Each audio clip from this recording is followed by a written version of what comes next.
I don't want to be too racial on this podcast, but 37-year-old white quarterbacks. Hello world, and welcome back to Gridiron Campbell, the only podcast that puts its money where its mouth is. I'm your host, Rich Ryan, and I'm joined by the entire collective, The Disciple, Brett Colson, Donnie, DP Peters, and the resident moose himself, Mo Nawara. If you're watching this on YouTube, please like the video and subscribe to the channel. Listeners, rate and review on your podcatcher of choice. 5 stars only, like Minka Fitzpatrick, a member of the greatest football team. Miami and the Dolphins, the greatest football team. 7-3 currently on Thursday Night Football. I am holding a Dolphins and under ticket, so that missed field goal just now was very conflicting. Would have gotten the Dolphins a little bit closer, but I'll kind of take it for the under. Brett, I want to jinx you real quick because another bet that I have in my account is Los Doyers minus 129 to win the series. And I just want to congratulate you and your Toronto Blue Jays on winning the 2025 World Series. Congrats. Gracias. Is it Blue Jays? Blue Jays. It's the Doyers and the Blue Jays. That's definitely what our guy Vladdy Jr. Refers to his team name at. Man, that guy having an unbelievable postseason, unbelievable World Series. Two home runs in 3 pitches off Blake Snell. Is that good? Can somebody, Mo, can you tell me if that's good or not? The Jays were able to do that. Vlad is maybe having, I don't know if I've ever seen where a guy just is hitting like this. I mean, if you throw it outside the zone, he won't swing. And if you throw it inside the zone, it's not for sure going to be like a home run or even a hit, but the ball's coming off the bat over 100 every time. It's just like, he's basically Barry Bonds right now. Really incredible stuff. Fun World Series. Baseball, man. Playoff baseball, playoff hockey, seasons are just way too long. They're sports that I've been disconnected with for a long time, but when it comes to playoff time, both those sports are absolutely electric. And speaking of electric, 5 straight winning weeks for the collective, during which we are 18-7 against the spread. We've crept above 500 now for the season, 21-19, and that is all good and gravy. But man, oh man, we lost our last Survivor entry last week because the stupid Atlanta Falcons, stupid Kirk Cousins, all they had to do was tell me that Drake London was doubtful on Saturday instead of waiting until after lineup lock, waiting until that like Adam Schefter midnight news dump to say that Drake London wasn't going to play football, because then they would have just been immediately removed from my process. Alas, tried to get cute, thought ownership would shift off of Atlanta onto Cincinnati with the injury news that we knew. And what hurts most of all, Brett, is that the Eagles come in not at 5%. They come in at sub 3% ownership. Brutal stuff. We had it. We had it pinned. You had it pinned. And we tinkered. We should not have tinkered. It's tinker season, but we really should not have tinkered last week. I think tinkering cost us a game in the in Circa Millions too. Yeah. JETS instead of the commies, but 4-1 nonetheless. Let's get into week 9, and we start as always with split contest, where there are one host on one side and one host on the other, and we'll start in Big D. As the Dallas Cowboys play host to the Arizona Cardinals. The Cowboys are minus 2.5 point favorites in the contest. And Brett is back on his original swoon for the 2025 NFL season, and that is Jonathan Gannon, Zona, and them boys. Yeah, these stink. For me, this is just a leverage spot. Team coming off a bye that should be rested, healthier, more prepared. Do we even know who's playing quarterback? Yeah, I'm not sure it really matters because this Dallas defense has leaks everywhere. They're bottom of the league in several passing and rushing metrics. I understand, like, Dak is having an outstanding season. He deserves all the kudos he's getting, but I have to take the points here if Kyler is back under center, especially because of his ability to make plays in multiple ways. And this, I think, if it's 2.5, look ahead of 3. I think we're looking at 3 in the market right now, or at least close. It's heading there. It's an expensive 2.5. This is going to be super popular in the contest as well. So one of my favorite leverage spots in recent weeks, to be honest. I really like this one. It's kind of bizarre to me because you're right. The market is showing tons of love for the Cowboys here with this pressure pushing it to 3. It's like people didn't watch them get absolutely destroyed last week by the Broncos. It just goes to show how sour the market is and bettors are on the Arizona Cardinals. There was a slight bump there with Jacoby Brissett, the slightest of bumps. But now it is likely back to Kyler Murray, and people just have this gross taste in their mouth when it comes to Kyler. I think this is, like you said, a smash leverage spot, but I still do believe in Dallas, so I couldn't muster a ton of support for the Cardinals. DP is laying it with the Cowboys. Yeah, I have a pretty easy approach to betting the Cowboys or picking the Cowboys in this contest, and I bet if you were to look back at my history in this contest, it's pretty much follows this exact trend. But like, you just find spots to fade them, and then you just hop right back on them the next week. I told you guys they were going to get destroyed by Bo Nix last week. I told you guys, and it happened. Okay, it was the obvious letdown spot. Earlier this season, I told you it was a letdown spot for them against the Bears when they went up to Chicago. They looked like ass there too. So I'm just going to flip the script this week, keep it simple, keep to my process here, and get back on them here. I've heard a lot about how, pointing out their defense is trash, and yes, their defense is not that good.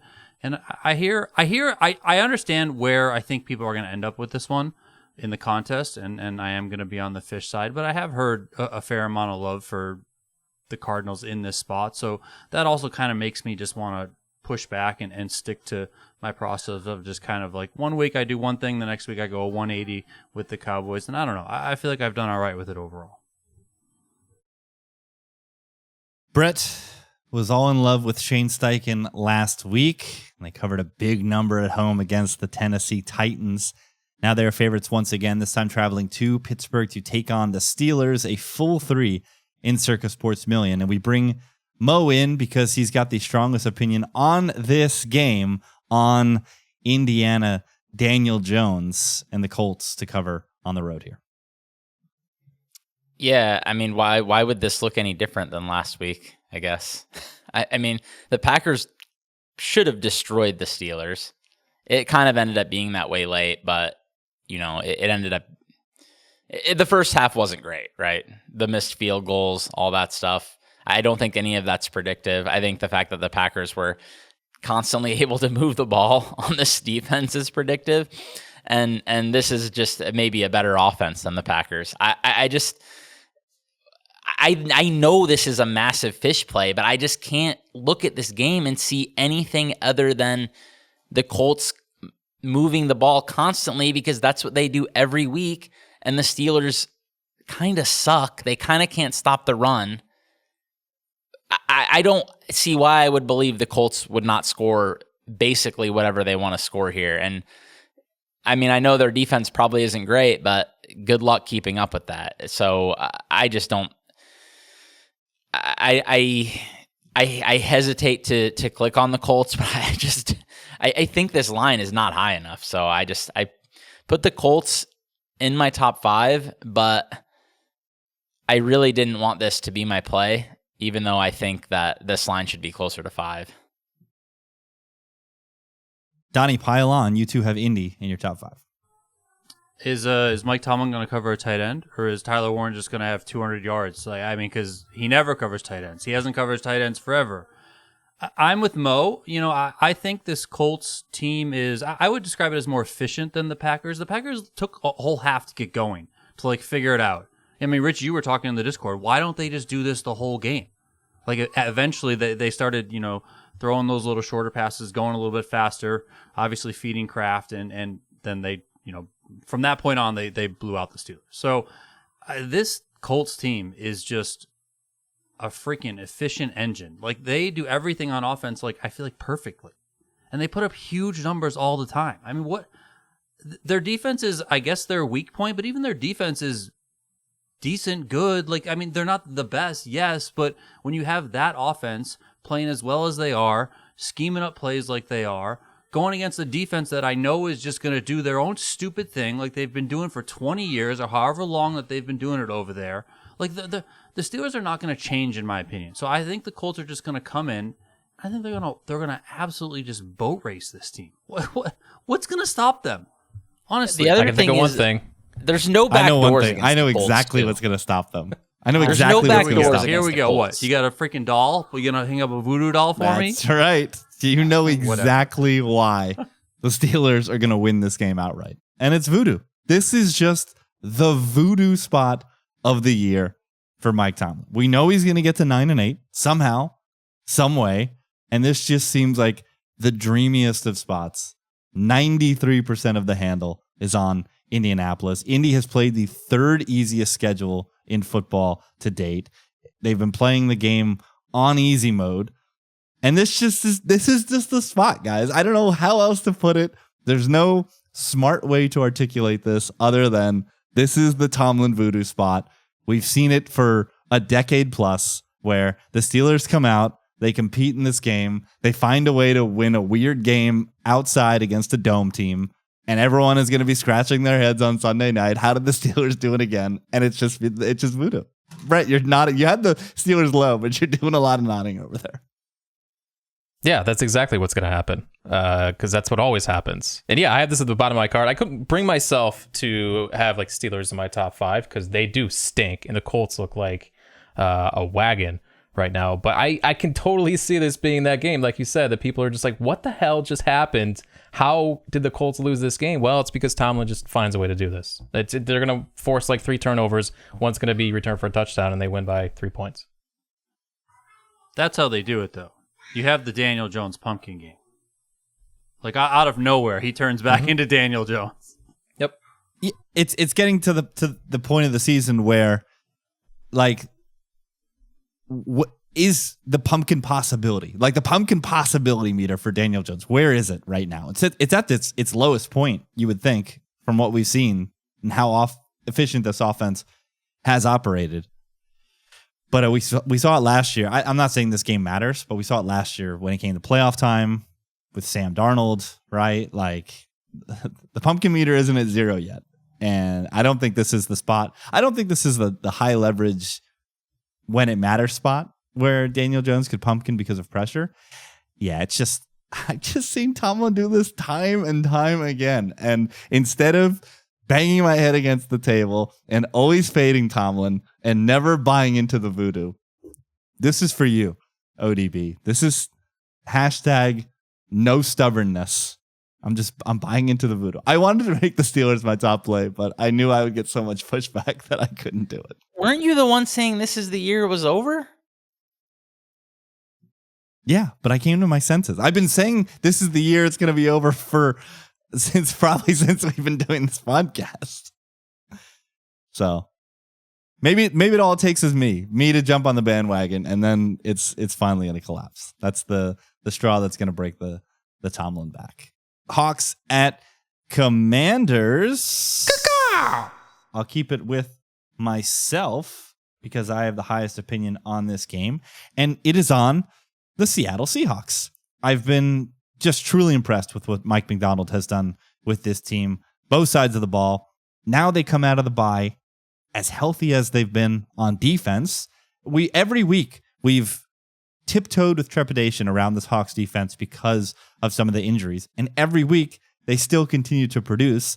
And now they're super healthy. So they get to play Jaden Daniels, who is likely playing through a lower body injury, which reduces his ability to be a high-end player that we saw last year. On top of that, he's just naturally regressed from the player that we saw last year. This team got absolutely punked by most Chiefs on Monday night. And now you've got one of the most efficient offenses in the league, just like the Colts, Like, when are they going to stop performing at this level? Who knows? And I don't know if the public is fully bought into Seattle yet, at least enough to lay 3 points in a spot against a team that maybe curries some favor still. Perhaps not, though. So, yeah, I like the Hawks here. I like fading a hobbled Jaden Daniels. And then later on in the season, if he's ever fully healthy and people are baking in when he was playing poorly, that might be the time to get back on the commies. But right now, I think it's a wise decision to fade a hobbled Jaden Daniels. Donnie, you're on the other side. You've got Washington bubbling your top 5. Yeah, I mean, they kind of made it up high on my card, not necessarily by choice. I kept moving stuff down, and by process, other stuff just kept getting moved up, and eventually I had to click submit to send this freaking card in to you. So I ended up on the Commanders here. I don't know. I feel like this spot, I feel like you feel about the Steelers. Like, I feel like people are high on the Seahawks. They're coming off the bye. You got the injuries that Washington is dealing with. Obviously, Jaden Daniels does not look like the Jaden Daniels of last year. I mean, this team looks like a mess. They just got their doors blown off by the Chiefs. So, I don't know. I feel like the easy button is you click Seattle. I feel like that's what everyone's going to do. So, I'm like, I got to fade that side. And that was my process for ending up on the Commanders here. I don't know. I'm so confused, though. The last time Seattle played a football game, everybody was on the other side. Every fake sharp was on the Texans and complaining about how the Seahawks won and covered that game. So I just don't think they're going to just pivot and all of a sudden 80% of the be on tickets Seattle. on Seattle doesn't convince you that might be the public side. Well, that's probably going to change now that Daniels has been, practiced in full today, and this is now an expensive 3. It looks like it's headed down to 2.5. That'll be interesting to see where it is on Saturday, because I think people might pivot over to the Commanders if if they are getting some line value off a key number. I skipped over the big injury news. Terry McLaurin has already been ruled out with a quadriceps injury, which I think is playing into the early support in the market for Seattle. But like Brett said, once Jaden Daniels' situation is cemented fully towards going, I think that could have an impact on this as well. We move out west to the desert where the Raiders are taking on the Jaguars. And Mo is taking a team off of the bye, laying points on the road this time, and it is with Jacksonville. Yeah, why would... Man, there's a few of these games this week where I just... what would make me think the Raiders are going to play a competitive football game against a reasonable NFL team? Somebody tell me why this line is under 3. Because I Got can't. Brock Bowers back, the GOAT. Okay, well... Let's imagine Brock Bowers was out for a second, okay? Should this line be 6.5? What... Is a tight end worth 4 points? This makes no sense to me. I just can't. I don't understand what anybody could look at and think this is going to be a competitive game when the Raiders play another decent football team. Can they beat the Titans? Sure, we've seen that. I don't think the Jaguars are good, but they're okay. And they have a coach who is smart and has been thinking about football in advanced ways for the last several years, and the Raiders have a dinosaur who I thought could come in and help this team. This is my version of what Rich was just saying. I thought the Raiders were going to be decent, and we have multiple weeks of evidence that this is a horrific football team with a washed coach. They should be massive underdogs against anybody with a pulse, and this line is under 3. And I think the Jags have a pulse. So I just can't understand why this line would be where it is. I had to put the Jags where they're at. I understand that probably everybody is going to be on the Jags, but this is just a nonsensical line.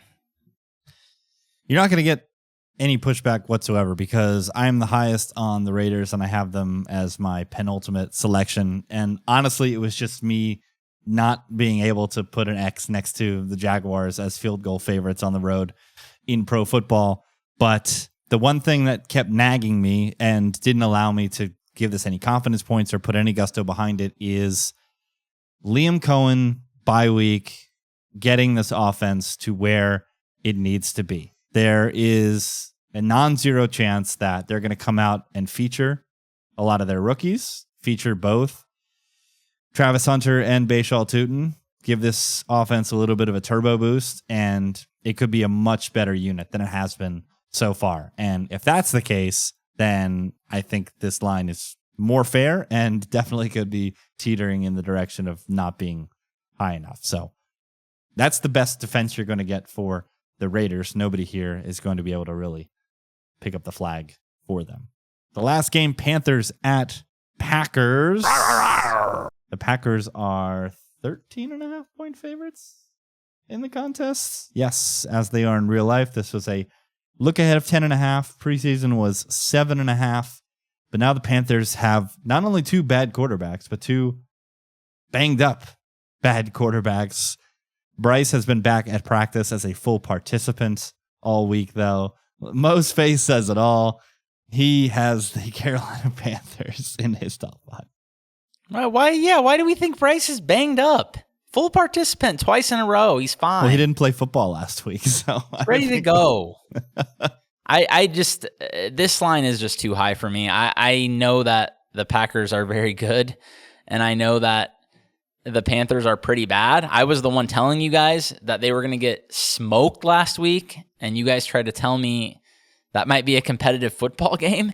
But Andy Dalton, there's just a theme of some of these games last week and coming into this week for me is where, you know, I don't want to be too racial on this podcast, but 37-year-old white quarterbacks, backups who haven't done anything decent on a football field in years, guys, they got crushed last week. Weird. And then, you know, the Ravens just bring in a mobile guy with dark skin who can move. And what do you know? They won the football game. Weird. 37-year-old white guys are not good anymore, guys. I know that Tom Brady and Aaron Rodgers, these guys started off from a Hall of Fame peak. That's why they were able to still smooth out the curve. And these guys who were just reasonable quarterbacks and are 37 are done. They cannot play anymore.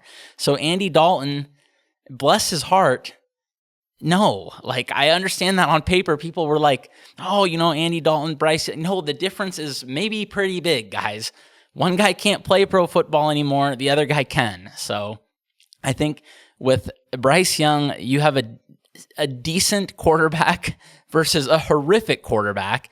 And last week you had them against a Bills offense that was just ready to truck somebody. And I think they can at least keep up with this version. You know, this version of the Panthers can keep up with somebody. That's why I was like, okay, last week they're going to have no answer. But I think they can at least score some points and you know, cover 13.5 here. It's not like I'm just like running to the window to bet the Panthers, but I do think this line is too high. 13.5 Plus, in a game with another thing, they play the style you want from a team that's trying to cover 13.5 because they're going to come out and pound the rock with Rico Dowdle. So that'll at least slow the game down a little bit. Brett, you've got the highest opinion on your... Go, Pack, go! A smattering of confidence points. Yeah, not a lot here for me. I just think the Packers are phenomenal in every facet. You've got now Carolina again. You know how I love to take this team at home, not so on the road. They're going to be playing outdoors in the cold in Green Bay, but it is a lot of points, as Mo said. And Bryce Young and Tedero McMillan, they have guys who can march down the field. So that's why I wasn't all that confident in it. The other thing helping the Packers 24th in situation neutral pace. So you're going to need to run a lot of plays and score a lot of points to cover 13.5 in pro football. So yeah, when you're getting 13.5, every little bit of advantage counts. Those are split contests. let's get to some lone wolves.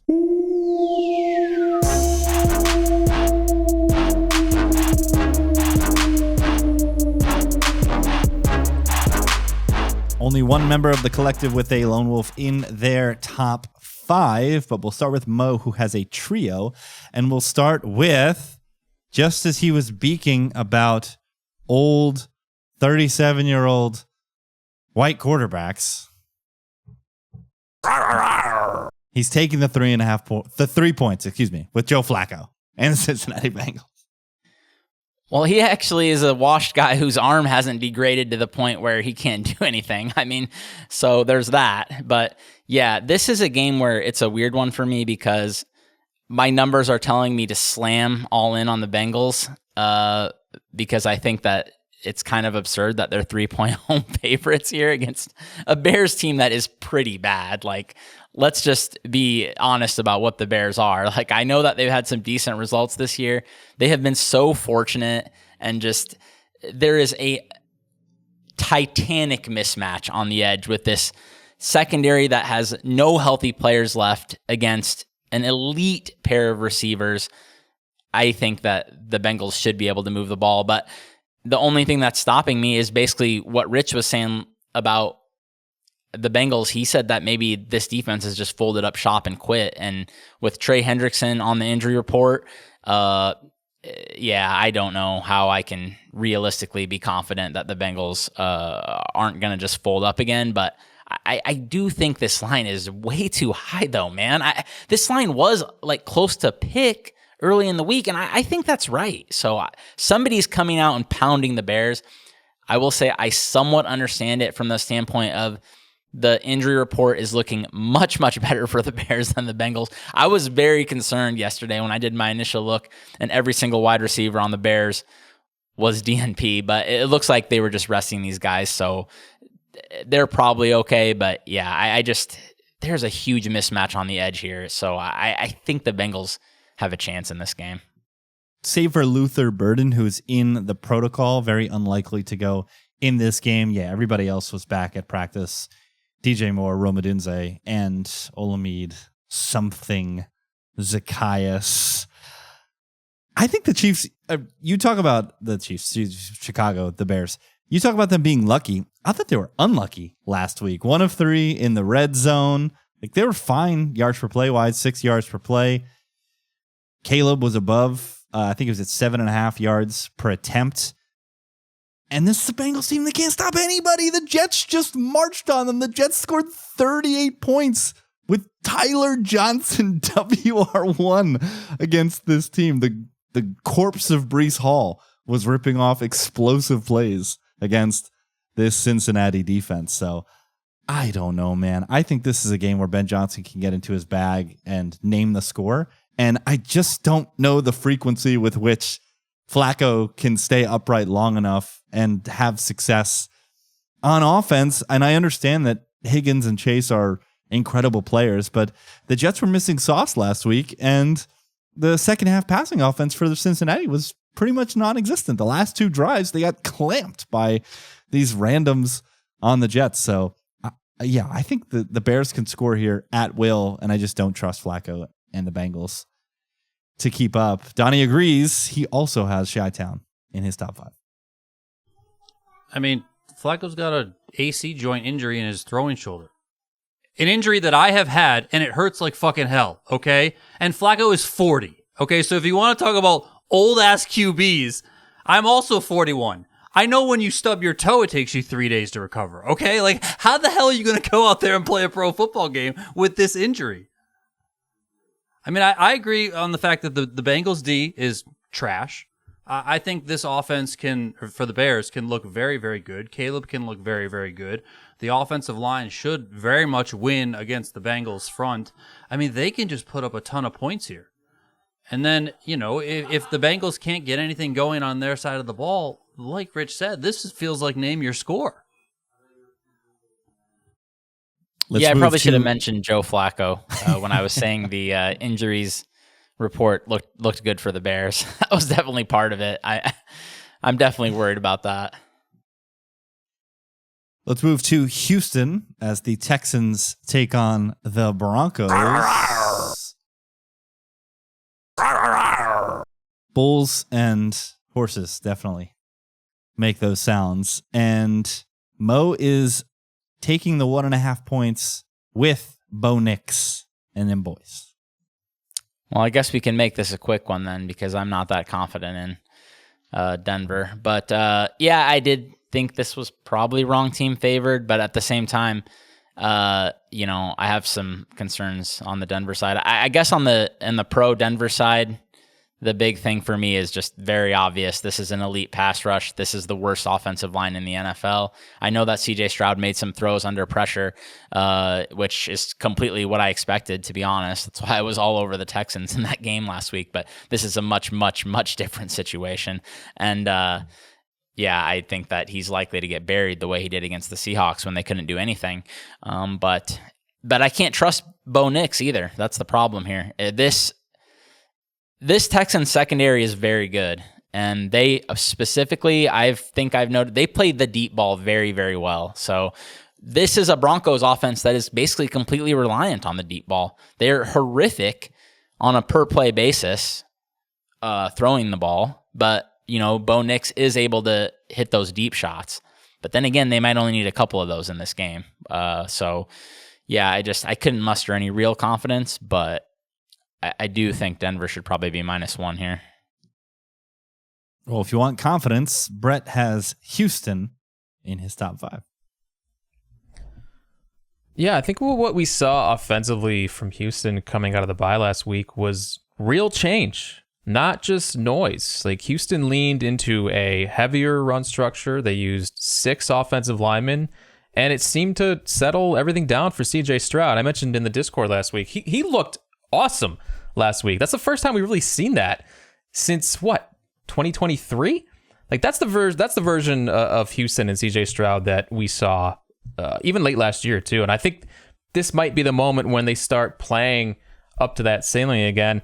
I think there's a coaching aspect here too. Now that DeMeco Ryans has handed off defensive play calling, he's now freed up to focus more on each room in that locker room. Like, what is this team's offensive identity? How are they preparing for each of these games? I think that helps them as well. And the offense just looked way more intentional in what they were doing last week. I was really impressed with that. And now you look across the field too, like Denver's defense now without Patrick Surtain, right? Like, that dude, he's not just a cornerback. He's like, that's the entire structure of that defense. And without him, like, you can't shade coverage and take away half the field. And I think that really benefits CJ Stroud in this Texans offense this week. And then, yeah, I mean, on the Knicks end, he's really only looked good against bottom tier defenses. When he has faced speed and pressure, he's shaky.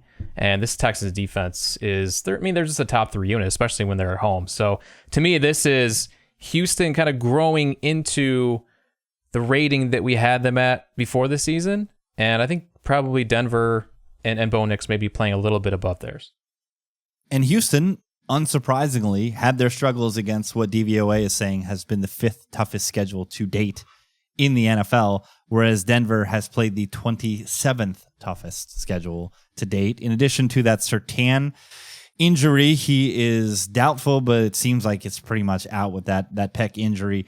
Marvin Mims is in concussion protocol, and if part of the cap, Mo, is that Denver needs to hit on one of these high-variance shots in a game with a total of 40, that becomes more challenging when Mims is sidelined. Of course, Troy Franklin has the same ability to get downfield, but Mims is definitely integral in those types of deep attacks. And we cannot leave without saying that Nico Collins has been back at practice and does not even have an injury designation this week for Houston, which is a massive boost to an offense that did look like they took somewhat of a step forward last week. And then the market, on top of that, the market has just massive support for Houston for a 2nd consecutive week. All right, last lone wolf for Mo, also low. Tyler Shuck makes his NFL debut at quarterback for the New Orleans Saints and is catching 13.5 points traveling to the City of Angels to take on the Rams. Wow, you guys really have turned over a new leaf. Everybody laying 13.5 here. I mean, I don't know. This line seemed fine-ish to me. I thought it was a little bit high. I mean, the Saints are still playing with some pride. Like, they have not quit. They're not going to quit like what you were saying about the Bengals. This team is still bringing it as best they can. They've done that all year on both sides of the ball, really. I mean, do I believe in something shook? No. But this defense is still playing relatively solid. They kind of kicked the Bucs' asses last week. I mean, they had like no yards. All their scoring drives were like off 20-yard drives off turnovers. I think the Saints are playing somewhat decent on defense. So against an immobile quarterback here, I think they possibly could still make this a game. I mean, I think double-digit line is fair, so I'm not going to sit here and tell you that this is a stupid line or anything. I don't know what to think here. I don't know how anybody could know what to think about something shook. I didn't watch him in college. I saw nothing good from him in terms of like off-season draft discourse and all that, but I mean, I don't know. Maybe the Saints can coach and effort their way to a closer game than people think. When I think Kellen Moore's done a good job this year. He's got not a lot to work with. This was a terrible roster. Thought this might be the worst roster in the NFL to start the season, and they just have not really looked like it this year. Yeah, to your point of not quitting, you're seeing the same with my fighting Jets as well. With a new coach, it's only been 8 weeks now. So it's not like the message has soured to the point like with a Mike McDaniel or one of these other coaches that's been there for a while and they've just heard it over and over and over again. It's still a new coach. It's still somebody that they want to get up and play for. With regards to Shuck, I actually bet the over in this game, over 44, because if he's going to be a turnover machine and if he's going to be willing to throw the ball downfield as well, he kind of showed this in the preseason. I think that just plays into the over perfectly. Like, could be a lot of short fields again for the Rams as it was for the Bucs last week. So I'm kind of playing into the variance with that bet as well. But from a side perspective, DP is the highest on the Rams. He's got them in the middle. I mean, Shuck couldn't beat out Spencer Rattler in the preseason, and now he's just going to come in here against one of the best teams in the league and just... I mean, I agree that the Saints have not... Like, they're not a team that I think has given up. I would agree with you, Mo, but I mean, if you just don't have it at quarterback, you like, I don't really understand what you're going to do. And I'm sorry, I mean, call me the resident square here. I obviously am, but I can't get around the fact that literally every favorite every single week just blows doors. Like, what? So, I mean, so what the heck? I mean, the Rams might just win this game by 30. Mo said we're coming around and no longer just taking these things. Well, the favorites are covering at 57% in this contest. So what are we supposed to do if they just keep smashing? Yeah, we're not going to, again, rule of ODB, we're not going to continue being stubborn. We're going to put a couple X's next to a couple minuses. And listen, it's not like Shuck came in that game last week and was good. Unbelievable transition there. And you just stepped on it. Sorry, I can barely hear with this freaking thing on my head, okay? Putting an X next to a favorite, like Brett did. The Bills make me wanna Laying the 2.5 points with Mo's beloved Kansas City Chiefs as they travel to Orchard Park to take on your fighting Bills. I knew Brett was going to be all in on the Chiefs. Of course. I just think the Chiefs are a meaningfully better football team than Buffalo right now. And I don't think the market... That's why they're 2.5 point road favorites. But even this, like, I don't even know that the market has fully caught up. Like, the Chiefs are better on offense, defense, special teams, coaching. We all love Josh Allen, but I still don't think he's Mahomes. And even if you want to give that slight edge to Josh Allen, what other edge is Buffalo supposed to have in this game? And the matchup is brutal now. The defense already thin coming in. Now they're down both starting defensive tackles, Ed Oliver, Daquan Jones, plus Taylor Rapp is out. Milano and Terrell Bernard still aren't right. And that is the entire spine of the defense. And where does Kansas City love to attack? Right down the middle of the field. They do it as often or more often than any other team in the league with Kelsey, Rashee Rice. that's exactly where Buffalo is the weakest. So I don't love this from a matchup standpoint. Meanwhile, KC's defense, top 6 in pressure rate, and the Bills really haven't faced any tough pass rushes yet this year, and Allen just hasn't looked like himself. I think the one game where he did see like a league average pass rush was against Atlanta, and it was his worst game of the year. So Kansas City's a big step up there.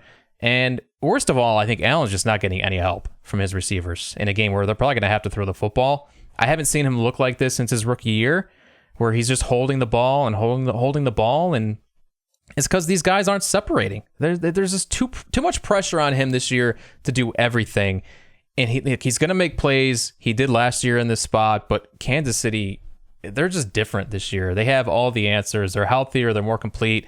And I think they're peaking right now. And the narrative coming in is, of course, the Chiefs haven't beaten the Bills in the regular season in years, but I think that changes here. Are you saying the Cooper. Bills could use somebody like Xavier Worthy? Yes, that's exactly what I'm saying. Keon Coleman. I like how we were both going for the same joke, but just different versions of it. You were going with Xavier Worthy. I was going to go with Amari Cooper, still available. No, Amari's... He's enjoying the retired life, I'm sure. I think he's officially done. I've technically at the highest opinion on the Bills, but it is not that high. I think this line is very fair, and I just put an X next to the team, which I think is going to be the least popular selected in the contest. That being said, this does feel like it's the old 1,300 aside in the contest. Everybody wants to have an opinion, so we might as well kick it to Mo, who is, again, the resident Chiefs fan. Football is just boring again, right, Mo? Chiefs minus 180 to win the Super Bowl? Yeah, that was, man. I mean, when I thought they were in just like a flat spot last week with multiple tough games coming up, and then they just absolutely destroyed Washington. I mean, 2 straight games that they basically could have won 50-0. I mean, the first game was basically they didn't want to. The second game, they just played like dog shit for basically a quarter and a half. And then after that, literally Washington couldn't do anything. So, I mean, I think some of the defensive stuff is a little bit fake. They still can't. The pass rush is all Spags. It's literally just like nobody's winning. I was going to say, the numbers are telling me that this team is not getting to the quarterback. 25th in pressure rate, 20th in adjusted sack rate. Yeah, so like if that's all Spags, then he's just going to have to outthink them. But at times when it doesn't work, like in week 1, it's just like a field day for opposing quarterbacks still. But usually he just finds enough. But, just Bills regular season at home, it's a good spot for them, in a spot nobody really believes in them. I can't believe I'm saying that, but that's where we're at. That saying, I do agree with a lot of Brett's points. The success that the Bills have had against the Chiefs is when they can get in Mahomes' face and make him uncomfortable. And I think Ed Oliver's had a big hand in that. I'm seriously concerned about this defense without him, considering how bad they've been with him. And then, I do think Josh Allen has played kind of poor this year. He just hasn't been very good. So, but he should play better though. That shouldn't really be predictive, but it is true what Brett's saying. He got married. He's more than a football player now. Like I said, what if that's it? Haley, it might be that simple. This is rule of Verlander. When you have somebody like that waiting for you at home, you're not worried about what happened at work that day. Okay, so water wet, sky is blue, Brett fading the Buffalo Bills, and Brett also fading. Man, my buttons are pissing me off. Fading Dan Campbell and the Detroit Lions. I mean, I don't have a whole lot here. I actually have nothing for this game. I thought this line was pretty fair, north of 7. DP has his boy in his top 5. Yeah, I mean, JJ McCarthy's playing, right? Is that guy even good? I mean, what? Like, is he bad? It's got to be better than Wentz. I mean, you're just gonna throw him back in there against the freaking Lions? This sounds like a disaster waiting to happen.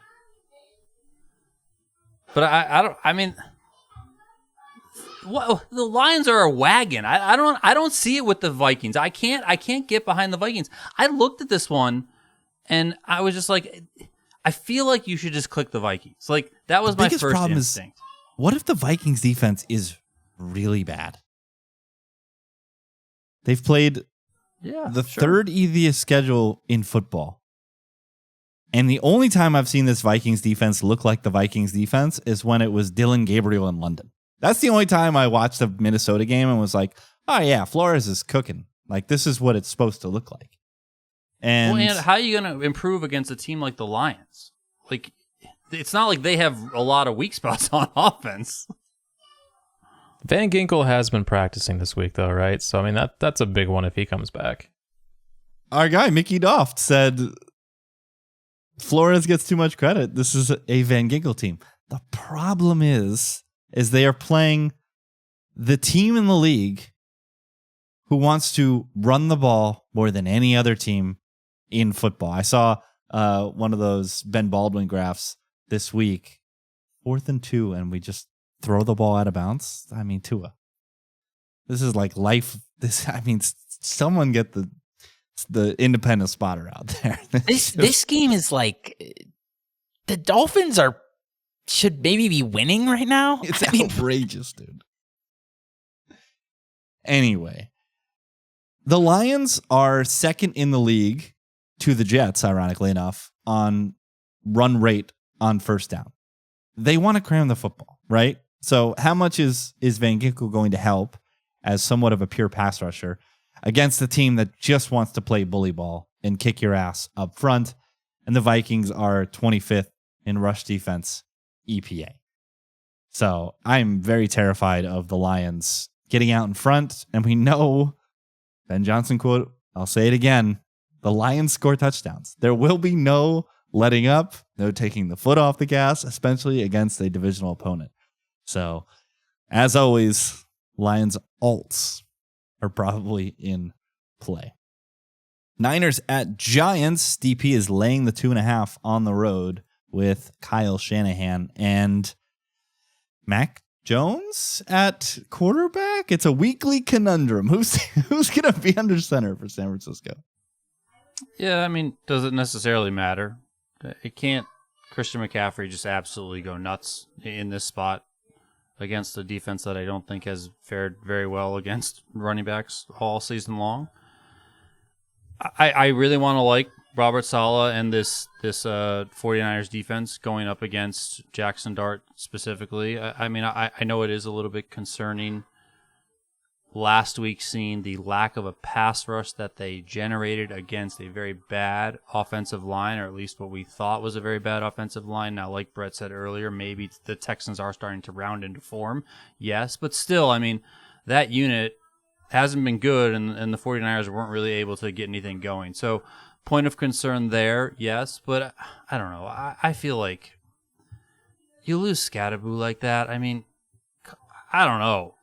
What's the difference between Scatterboo and Tyrone Tracy? Come on. Not a lot, but you want to talk about heart rankings, buddy? You want to talk about heart rankings?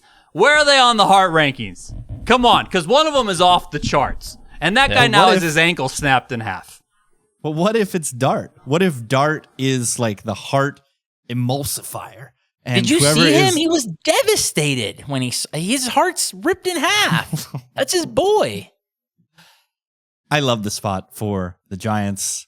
There are just so many check marks in their direction.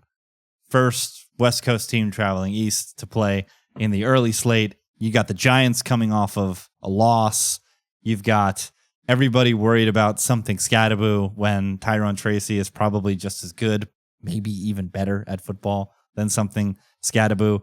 You've got a Niners team that everyone is looking at the logo and the helmet, and they're prescribing all these positive things to it, when in reality, this team is a dumpster fire, an infirmary ward of injuries. There's no news ever coming out about these injuries. So, like, imagine the guys in the locker room. Like, what are we? What kind of team are we? Who's going to be playing this week when nobody knows what the hell's going on?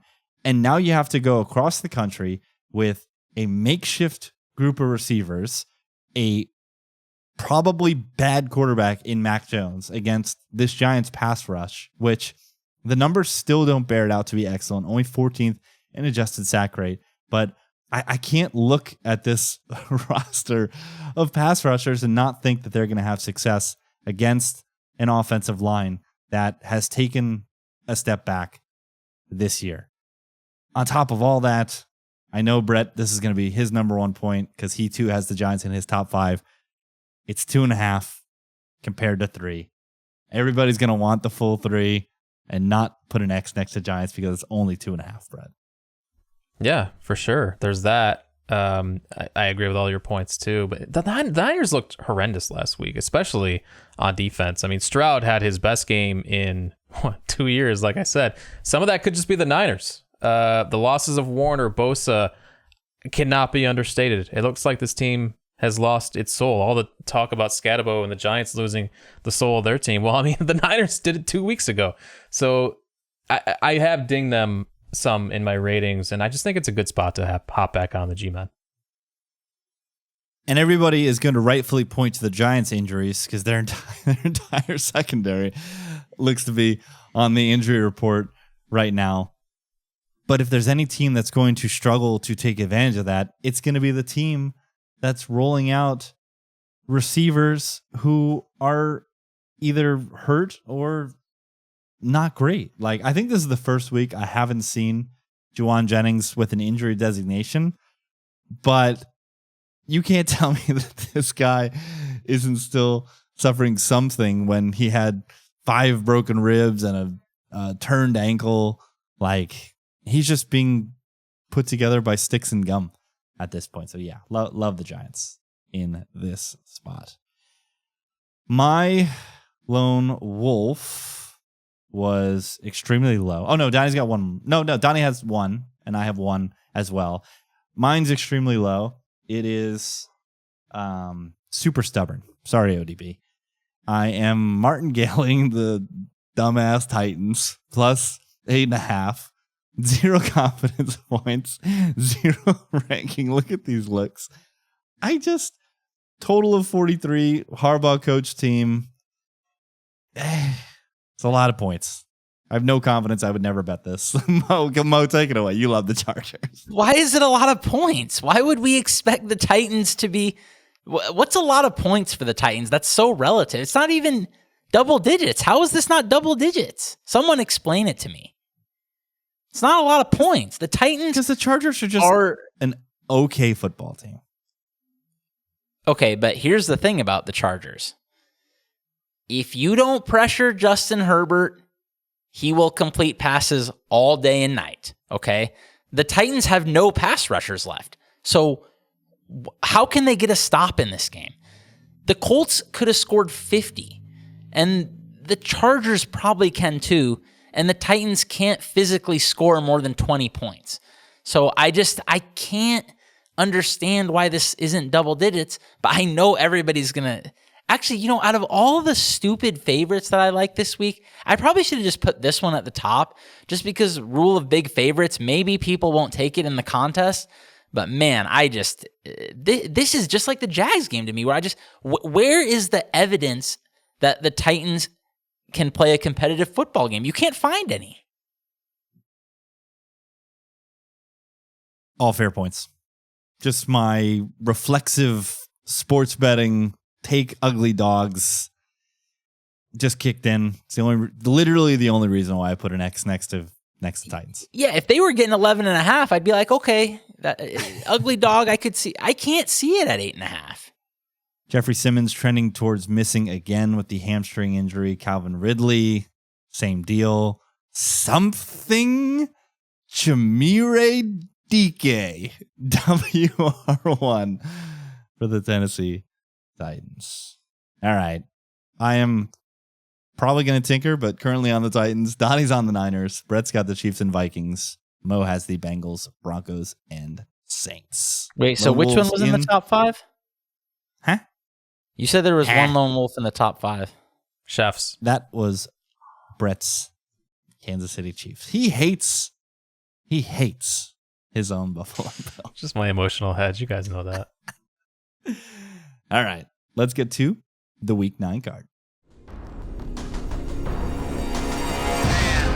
9, 8, 7, 6, 5, 4, 3, 2, 1, fire. Donnie was 4-1 last week with the best record amongst the collective, so he gets to select first, and he has... We get to go against Mo's favorite, a 40-year-old injured white quarterback in Joe Flacco, and we got the Chicago Bears. I'm going to throw this mixer out the window. These buttons are killing me. Brett is up next. 3-2 on the week and picking at 55%, 22-18 on the season. And he has... We are taking the best quarterback in the 2023 NFL draft, CJ Stroud.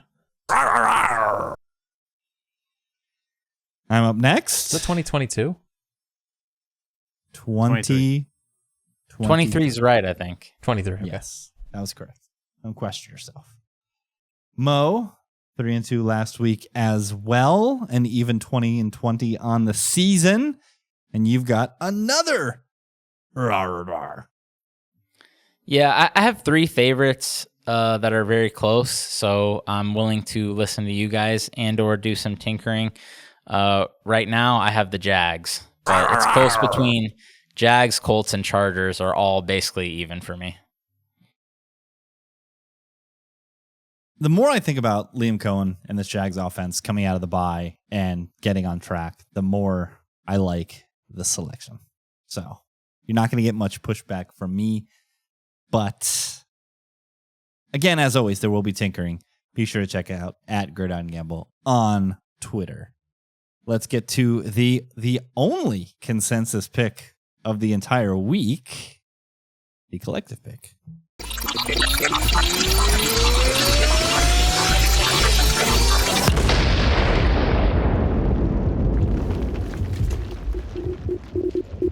The collective chooses the Atlanta Falcons. Another will he, won't he go, although the trade wins are definitely pointing in the direction of Michael Penix playing quarterback once again for Atlanta in this game. He's practiced both days this week, albeit, in a limited fashion. The Falcons certainly hope that it is Michael Penix off of the performance that Kirk Cousins had last week. And more importantly, Drake London has also been in practice all week as well, albeit in a limited fashion as well. The Patriots, we've talked about it all year. They've played the easiest schedule to date.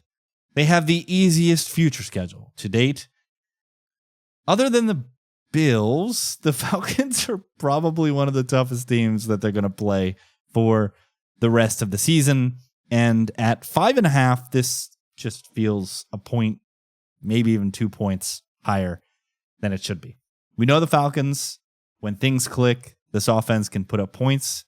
We know how electric Bijan is, both rushing and receiving.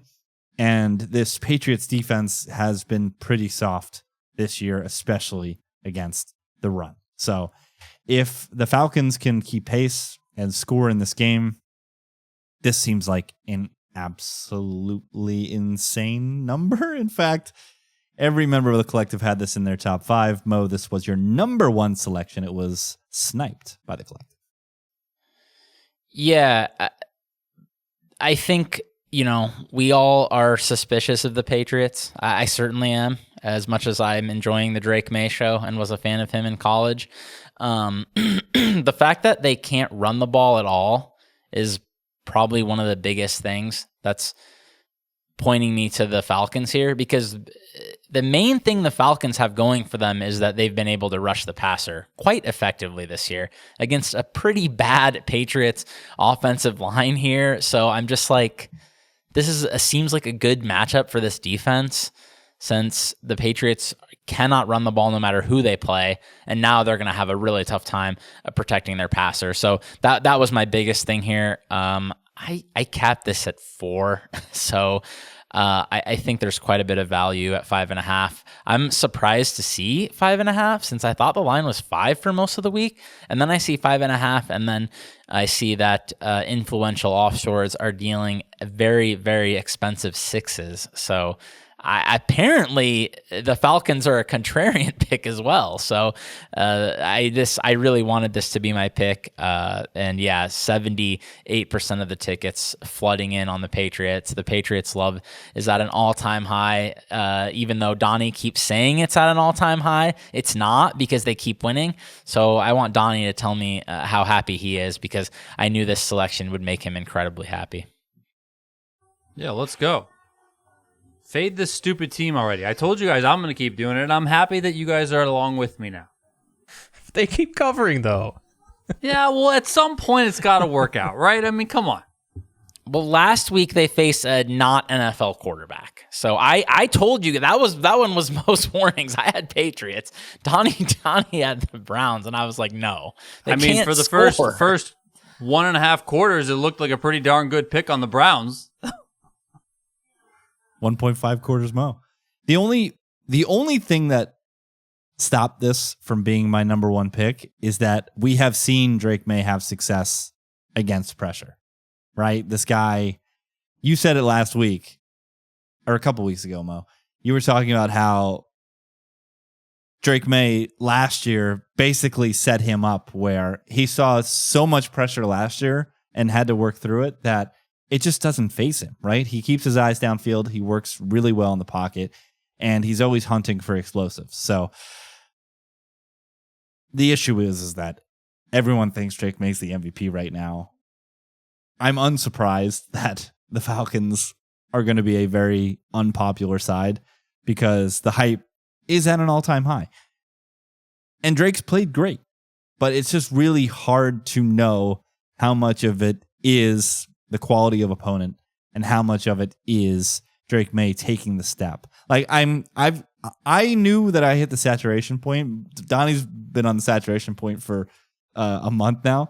When I heard people talking about Josh McDaniels did the offseason tour to learn about the things that he was afraid that he didn't know. And as soon as I heard that take, I was like, all right, this is enough. I can't take it anymore.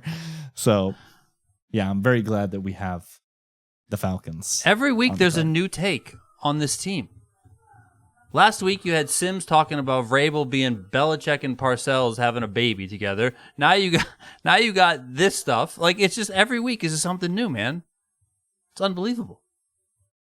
All right, that's it. No consensus picks that didn't make the card. No Survivor. I don't even want to give Survivor. Our guy, shouts to our guy, John O'Brien. He pulled a Mo. He left the Discord because he too had Falcons in Survivor. So he actually popped up during the TNF game tonight. We have a bot set up. We have a bot set up to welcome people when they enter the Discord. And it was like, welcome John O'Brien. And we're like, wait a minute. I thought he was already in here. So I can't even go into that channel. Like, people are talking about it. Sorry to John Andrish and the Pool Genius people. I haven't been able to watch the video this week because it's just like John Andrish. Did I Steven? Why did I say John? Well, Because you know, I was that's thinking a poker player, You got baby. stupid poker Something brain. poker. Something poker. Can I Can I just just ask? Can I just ask though? And maybe this is a stupid exercise because it's so soon. But like, did we learn anything this year that we can take into next year? Yeah, or are we that's what I happy with wanted our to say. process? If I don't quit, I want to With tell what? you guys something. With Survivor? Survivor, yeah. It's No, Don't Mo's fucking gonna take. lose. What? I mean, what? Well, my take is just something that I tried to warn you guys about last week. Well, Rich anyway, and it's maybe the same thing that I lost with this. Even though the Rams win 95 out of 100 times, I just think something that we might want to keep in mind if there's a close situation is basically the reason I didn't like Rich's pick of the Falcons last week is just anytime the fade is a team with a passing offense with a pulse inside, I think there's just like a lot of variance in those games because basically if that team executes because of the way NFL rules work and just like how everything favors the offense, if a team with a passing offense with a pulse is playing inside and they execute, they're probably going to score 30 points. And that means you basically need your team to score more than 30, which obviously when you're facing an awful defense like the Dolphins is more than possible. But we've already seen like teams like 2 mistakes and you're just like not going to get to 30. That's basically what happened with the Rams. Like you make a few mistakes, you're not getting to 30. So it's just like, I just don't like fading passing offenses with a pulse in indoor games, basically. I said it. This is why I'm so mad, because if you go back and listen to last week, I said the words, the Falcons weren't a part of my main process because Mike McDaniel can just scheme it up indoors. Those were words that left my lips and I didn't follow through. And that is why it's so frustrating. What ultimately got you there on Saturday morning? Well, I truly thought, and this is the stinger of all of it because it didn't, I truly thought that the injury news was going to have a substantial shift in ownership away from Atlanta and on to Cincinnati. Like the Jets without Garrett Wilson and Sauce Gardner. With them, they were clearly a bottom 3 team so far this year. They were going to be without both of those players. And when else? Maybe people are just holding on to hope that Joe Burrow is going to return at some point. When else are you going to be able to take the Cincinnati Bengals -6.5, getting support from the market? So I thought with the Kirk Cousins news and the solidified information about Sauce, I thought there was going to be a genuine shift in ownership from Atlanta to Cincinnati. And I started to get spooked about taking 2 favorites on the Thanksgiving slate because I had already taken the Chiefs, and this would be a second favorite on that 4-game slate. But I think just my general process for the holiday slates when we've been doing this is to just be cognizant of it, but don't fully plan for it. And I think if I just stuck to that, because I had the Eagles read from the minute the games ended, week 7, I was in the Discord Survivor channel saying that the Eagles were just such an obvious spot for this week. They're going to be low owned, and they were even lower owned than projected, and they walked over the stupid Giants team, and I just didn't listen to myself. That's why it's so frustrating. I just didn't listen to myself. So, but Mo, a great point about offenses, passing offense, especially indoors. Like these are certainly not the spots. And a general point as well that we've talked about in the Discord channel, Discord, bit.ly/Discord moves, by the way, get involved.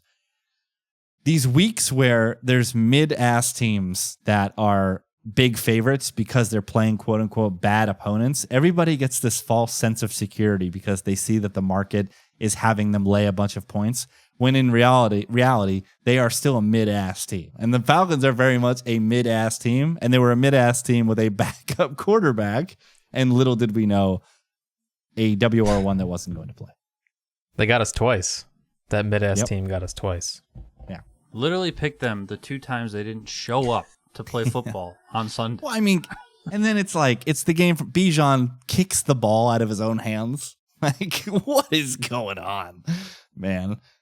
So, yeah, that's that. That's Survivor. All right. We have a